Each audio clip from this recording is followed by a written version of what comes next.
Енді зекетпен зекетпен уақыттың қандай айырмашылығы бар дегенімізде, зекет міндетті түрде Құран Кәрімде лил деп әріппен келгендіктен, лил фуқарай деген алғарда 8 жерде айтылған уақытта ләм әріппен келгендіктен ол міндетті түрде тәмлик дейді ғұламалар. Тәмлик деген соған ие, оның кісінің зекет қолына тиіп, оны өз иелігіне өтеді.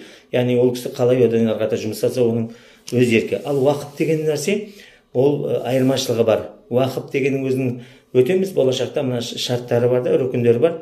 Уақыт беруші адам, ал-уақиф. Одан мауқуф, уақытқа берілген дүние.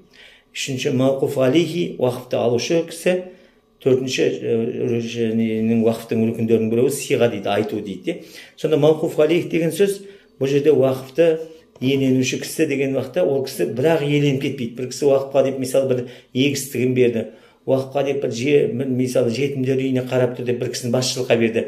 Бір кісі мысалы Қожа Ахмет Яссауидің кеше Әмір Темірдің кесенесін тұрғызып кеткен Қожа Ахмет Яссауи Әмір Темір, сонда жаңағы Мералы Қожаның ұрпақтары мүтәуәли болсын осыған деп сөйтіп өсиет жазды уақытнама.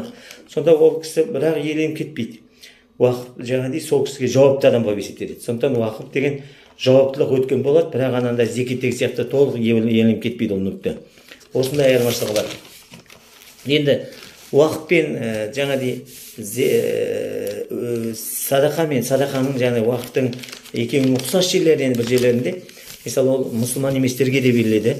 Жаңағыдай мысалы Құран Кәрімде жаңағыдай аяттарда келеді. Пайғамбарымыз саллаллаху алейхи вассалам кейбір кездерде ғазауаттарға Меккенің, Мәдина қаласының жаңағыдай ғайры мұсылман еместері, христиандар да, яһудилер де қатысқан дейді. Бірақ сол ғазауатқа қатысқан уақытта олар Алла жолында, пайғамбарымыз саллаллаху алейхи вассалам жорығында ол жаңағыдай Алла үшін деп емес, олар дүние үшін, олжа үшін деп қатысқан дейді. Пайғамбарымыз олар қайтармаған дейді. Олар қатысқан уақыттарда Мәдинаны қорғап, бірақ қатысқан, бірақ сол соғыста түскен олжаларды, ғаниматтарды олар да сол олжаланған болған екен де.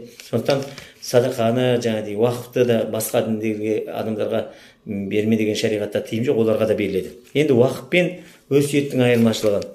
Ұқсастығы мұсылман еместерге де өсиет етуге болады, жаңа айтып өткеніміздей. Айырмашылығы өсиет, мирас өлімнен кейін ғана жүзеге асатын болса, ал уақыт тірі кезінде де, өлгеннен кейін де жалғасады. Сол себепті уақыттың мағынасы өсиетке қарағанда кеңірек дейді.